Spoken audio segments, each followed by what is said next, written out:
Give me 1 second. How are you doing, Arturo? Good, I can't complain. Let's see if I can hear you with my earphones because I can't hear you. Let me see. Ah, perfect. Can you hear me now? Okay. Perfect. Perfect. How are you doing, I Arturo? can't complain. Man, first of all, let me say how thankful I am to have you here on my program. And this interview, this interview is divided into two parts. We're going to Yes, have an IG interview, and then you're going to be on our radio program on Dr. Daisy Speaks 246 correctly. BajanVibesRadio.com. So Correct. first, tell me what is jazz? Jazz? Yes. In your Well, opinion, what is jazz? I'll answer it now, but some famous jazz musician said, if you have to ask, you'll never know.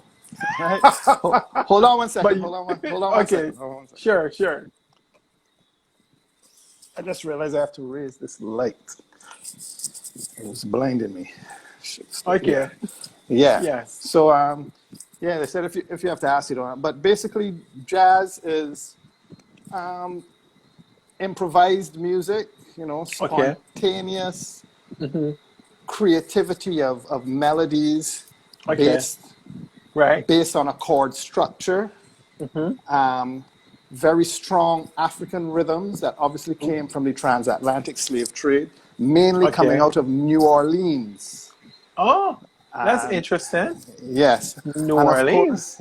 of course, New Orleans was made up of the Caribbean as well, with the See. Haitians and the other Caribbean. But basically, the reason why it developed in New Orleans is because New Orleans was previously owned by the French. Oh. All right. So unlike the we're getting a historical lesson tonight, guys. yes. So in New Orleans, the French would allow the African slaves to play drums. Oh. The British the British in the other part of America did not. Did not. So a lot of African rhythms and a lot of African culture retained itself for a long time in New Orleans, more so than anywhere else in America. Okay. Let's go and tell a few people good night. We have so many persons joining us. First of all, as you talk about what jazz is, we want to hear about your story. You are an internationally renowned jazz saxophonist. Your name, I remember growing up with your name and thinking, wow, this guy is phenomenal. Because you were there with Kenny G. Right? Because if I wasn't listening to Kenny G, I was listening to Arturo Tappin. Correct. Okay. What was the motivation behind your getting into jazz? It was the music I heard at home. My dad was one of those many Bajans who made his way to England in the 50s. Okay. And so your dad migrated to England. Correct. Okay. And fortunately, his dad was a photographer, Pierce Tappin. And his dad was Yeah. So actually, if you're a photographer in Barbados and you enter NIFCA, the photography award is my grandfather, Pierce Tappin Award. So he trained his son to be a photographer, right? Okay. That would have been, if you used to watch CBC, you would see Art Tappin. That's my dad. So yes, I did actually, but I Mm. didn't know that. Right. So what does it feel like? Yeah, go ahead. Right. So when he went to England, he was able to purchase a lot of the records that would have been popular on the radio, because in the 40s and 50s, remember, jazz was popular music. It wasn't just art music. So he at school. They would go to the cinema, he and two other guys. And when you went to the cinema, there were musicals. So you would have like Frank Sinatra singing. And one guy would write the first lyric, another guy would write the second lyric, another guy would write the third lyric. And my father would have a book of songs that he would sing at school and stuff because he was a kind of a Frank Sinatra guy. And when he went to England, he had the option to buy the records, came back to Barbados. I came along, and every weekend I was bombarded with jazz night, day. But at the time, I thought it was craziness. It Torture, was yeah. But it's only when I went to school, secondary school, I started playing music. That's where I realized this was. Who was the biggest influencer at your school for you? Well, particularly music, in a practical way, it would have to be James Millington. James Millington. Yes. Who I had like twice weekly lessons, and he was a perfectionist, and in those old time days when you have your hand in position, and you didn't get it right, he would come with this other hand, was a bump, knuckle. And then, if you weren't up to scratch, in those days, the teachers would call your parents, right? And have a discussion. Wow. So he was on me to get it right twice a week for 5 years. So you would say then, Arturo, that it really helped you to have motivation from the context of your home for your dream. Yes. Yes, but that was more a subconscious thing that was happening. My father was enjoying this music, and through osmosis, it seeped into my brain. To you.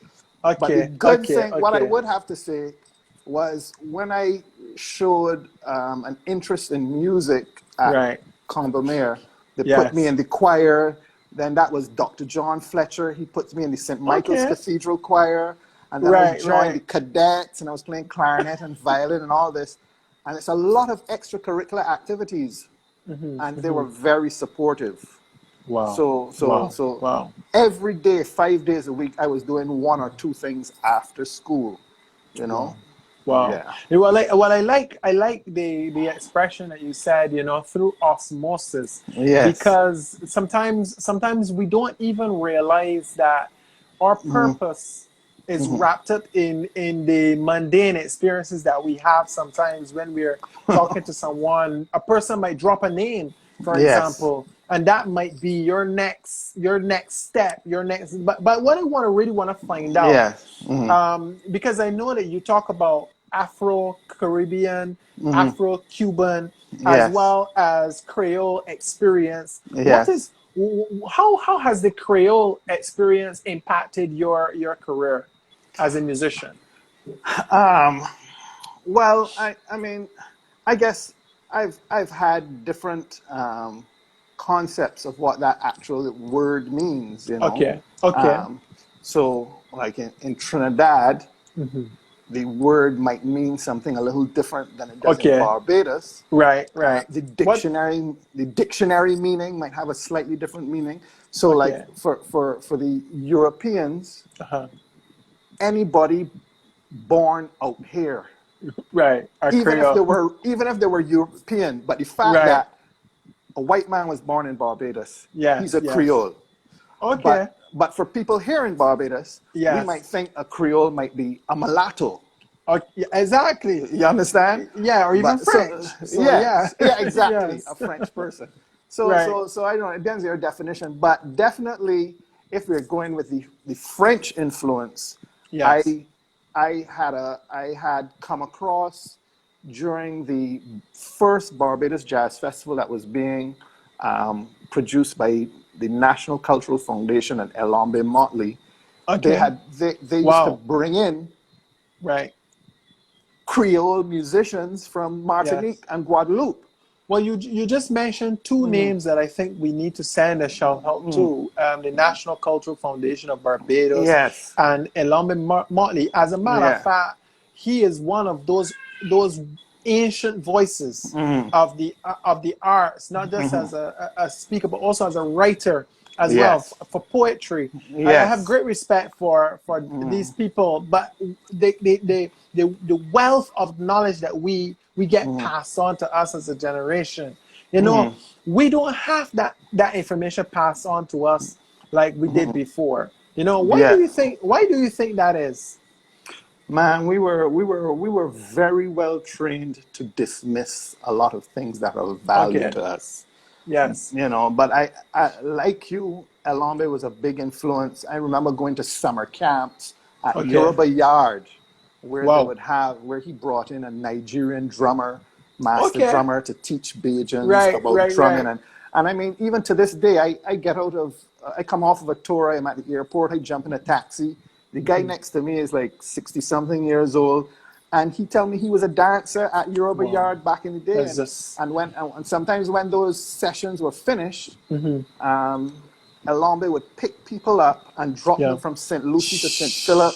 You know, there was no money in it. It Wow. was just What a desire. legacy. What a Yeah. legacy. And you And can't really pinpoint anything on him in terms of he's a poet, because he's a poet, he's a yeah, writer, he's he's also pretty a much musician. everything. Yeah, he is Because everything. my first professional saxophone, he helped find it for me. My first Wow. real jazz record, he dropped Right. it off at my house. Let me Wow. learn this.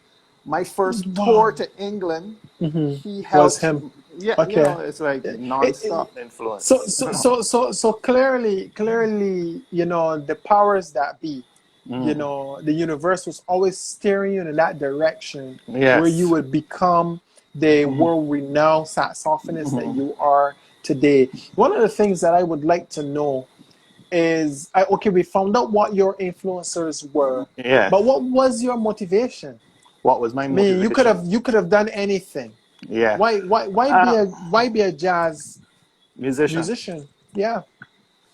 Um, when my first performance on stage was very nerve-wracking. I was at it was like it was, you know, end of school or school awards thing, and I'm playing violin with the Okay. piano player. But apart from the anxiety and the performance, as soon as you're finished, that applause, and then you go from not even being noticed at school, suddenly, Wow. that's the boy Wow. that's play Yeah. violin, you know, Yeah. whatever. Yeah. Yeah. So Yeah. it Yeah. gave you something to feel confident about, Right. you Right. know. So where you know, in the old time days, we were raised to be not to speak unless spoken to.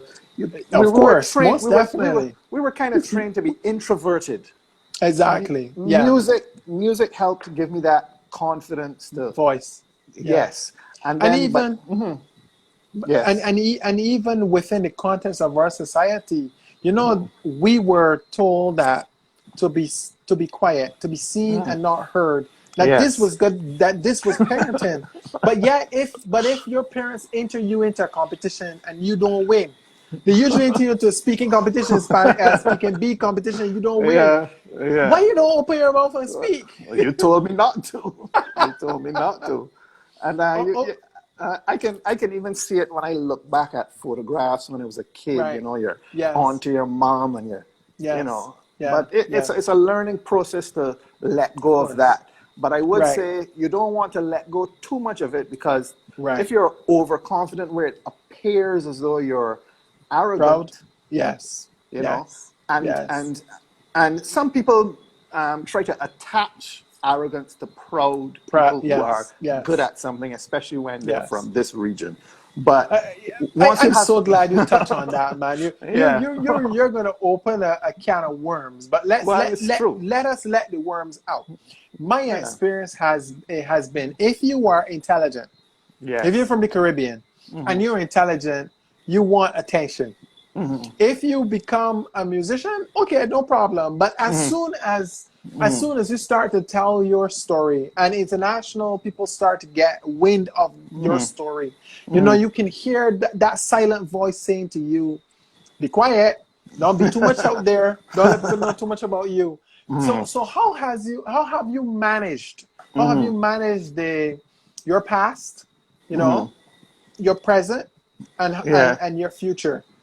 Well, like I say, it was always a learning curve. When I first went to Boston to study music, Okay. and one of the biggest nightclubs there for jazz, had a smooth jazz thing, and he saw me jamming. He said, "Listen, you got a band?" And the truth is, nobody really had a band. You just had session musicians. So yeah, I was Right. like, no, I don't really have a band, but I could get some Yeah. guys. Never called me. Yeah. By the time I figured out the system, 6 months or a Right. year later, he asked me, hey, you got a band yet? I was like, yeah, I got a band. Boom, I got the So gig. come. And next Yeah. day I had to Yeah. call 4 Yeah. guys and form a band. But you had to Wow. have that confidence. Do you remember? But the worst time that was for me was, you remember New Edition? Of course, of course we Okay. remember New Edition. Come on, man. The producer of New Edition was Maurice Starr.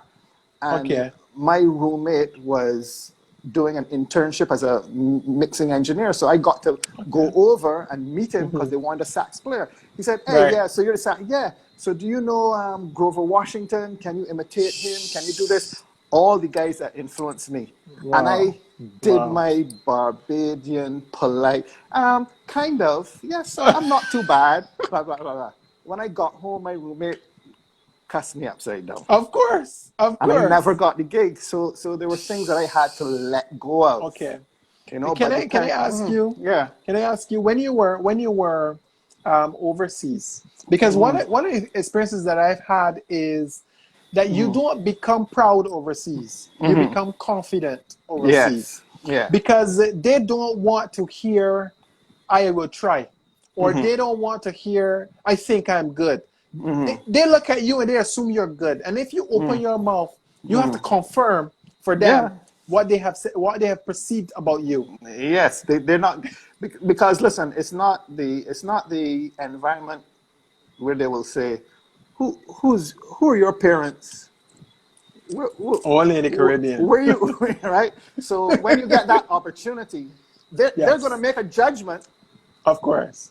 They're going to look at you and they're going to listen to you, watch your body language, listen to the words, and then they'll make a decision. Can he cut this job? You know, off of their gut instinct, you know? Exactly. Yeah. But do you? Okay, first of all, you perform with Eddy Grant. Yes. All right. No, Eddy Grant is one of my favorite. I don't want to dance. That's the baby no more. Yeah. What was that experience like for you?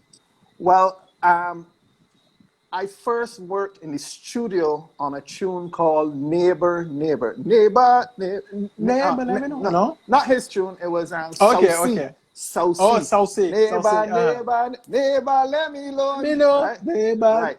Mind your business, not me yours. Correct. Yeah, so I'm playing horns on that track because a great trumpet player called Ricky Brathwaite.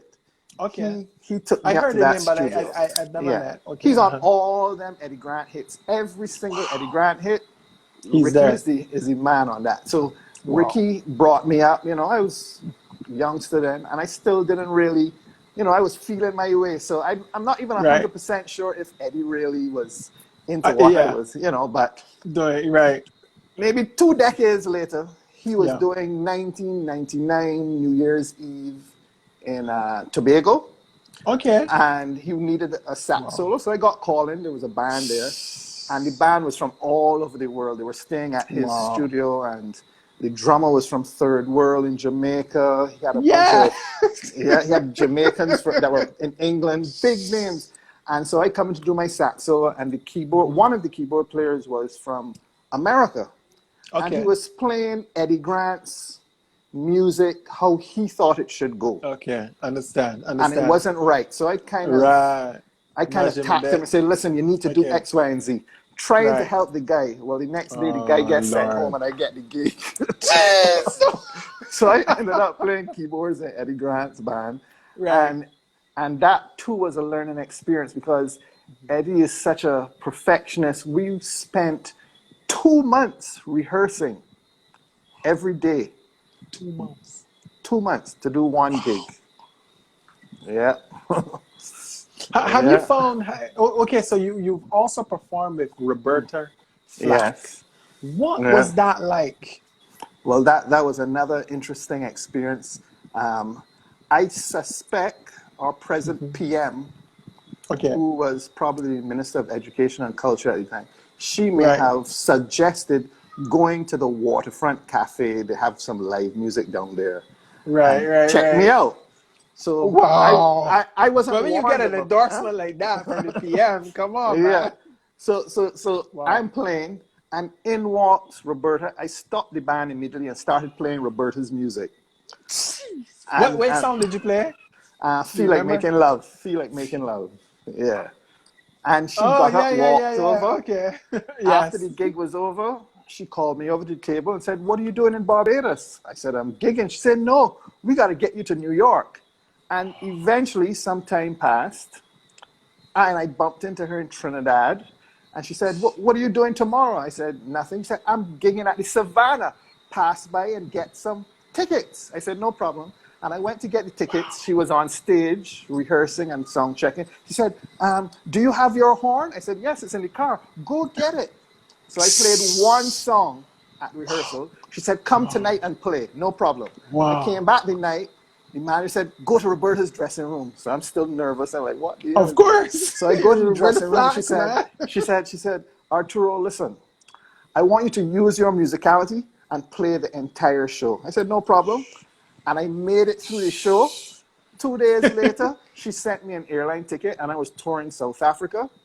Immediately after that, she sent for me. I went to Washington, D.C. and did a live recording. You can check it out Wow. with her at BET Studios. And then I moved to New York and I gigged with her for 15 years.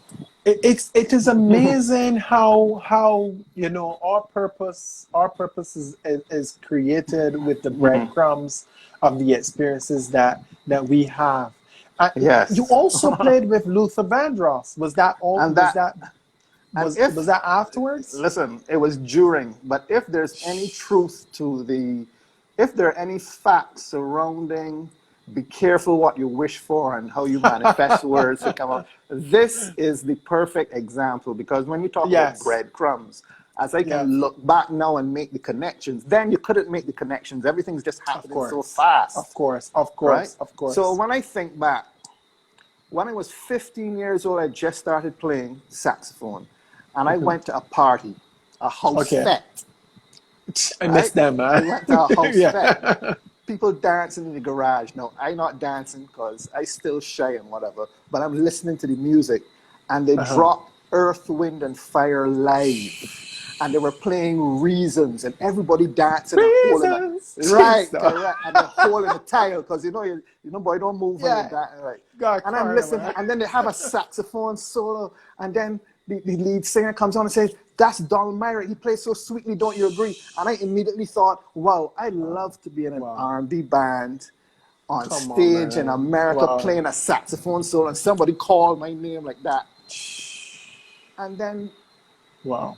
20, 25 years later, Yes. maybe 30, yeah, almost 30 years later, it happened with Luther Happened. Vandross. Yeah.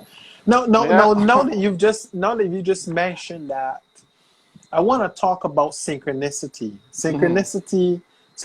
and purpose. Because when I was in Brazil, for example, there was a time in my life where I wanted to have a TV show. I want to have a TV show and a Yes. radio Yeah. program. And I remember saying out loud, but at that time, when your present environment does not line up with your vision, and Yes.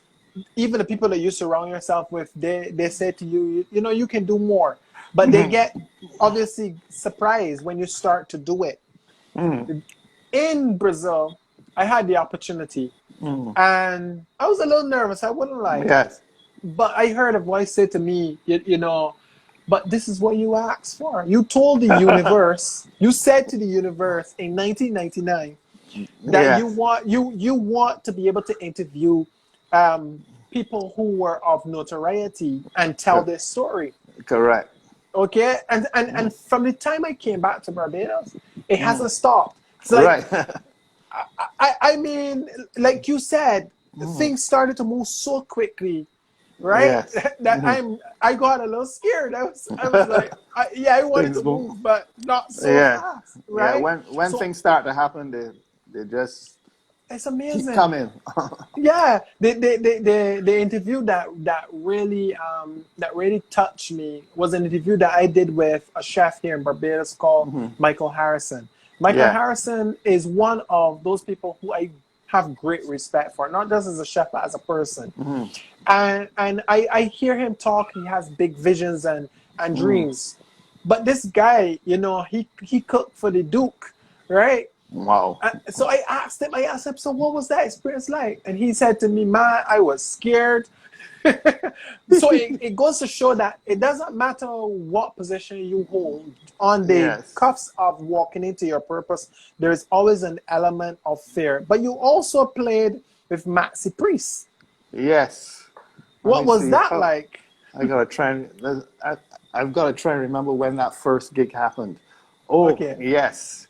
We were doing a reggae tour of America, and I was one of the earlier opening acts. Now, when you're touring America, like a bus tour, it's like these big buses, sleeper buses. You know, everybody had warned me, when you get on these sleeper buses, it's like sleeping in a coffin because it's so small. It's the best time I ever had.